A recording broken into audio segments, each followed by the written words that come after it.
শুক্রবার বড় পর্দার নায়িকা হিসেবে অভিষেক হলো নিপা আহমেদ রিয়েলির। নিজের সিনেমার প্রথম শো টিকিট কেটে দেখেছেন এই সুন্দরী। রাজধানীর একটি সিনেপ্লেক্সে মেকআপ সিনেমার প্রথম শো উপভোগ করেন তিনি এবং সামাজিক যোগাযোগ মাধ্যমে এই ভিডিও শেয়ার করেন নায়িকা নিজেই। আকাশের রং বদলাতে সময় লাগে, কিন্তু সেলিব্রিটি ওয়ার্ল্ডের মানুষের রং বদলাতে একদমই সময় লাগে না।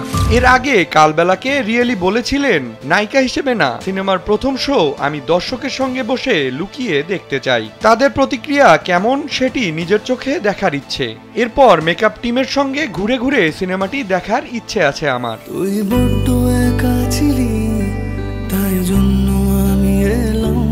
অনন্য মামুন পরিচালিত সিনেমাটিতে উঠে আসবে চিত্রপুরীর অন্ধকার জগতের গল্প, খ্যাতিমান তারকার সঙ্গে প্রেম এবং একজন সাধারণ মেয়ের নায়িকা হয়ে ওঠার গল্প।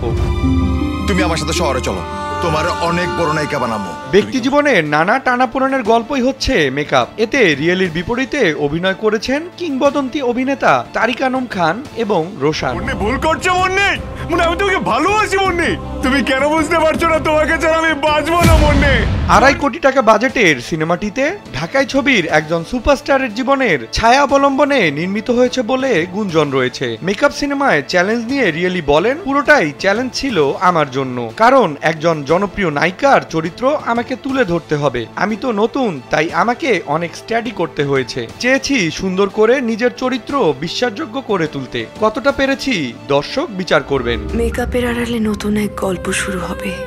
সেই গল্প শুরু না শেষের গল্প আমি জানি না। মুক্তির প্রথম সপ্তাহে সারা দেশে 23টি সিনেমা হলে প্রদর্শিত হচ্ছে মেকআপ। এদিকে রিয়েলি অভিনীত খোদা হাফেজ সিনেমাটি চলতি বছর ঈদ উল ফিতরে মুক্তি পাওয়ার কথা রয়েছে।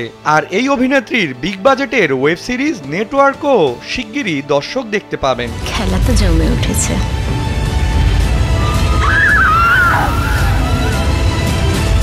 আহসান হাবিব রকি, কালবেলা। আমি খান না থাকলে এই ইন্ডাস্ট্রিতে অনেক আগেই তালা ঝুলবে।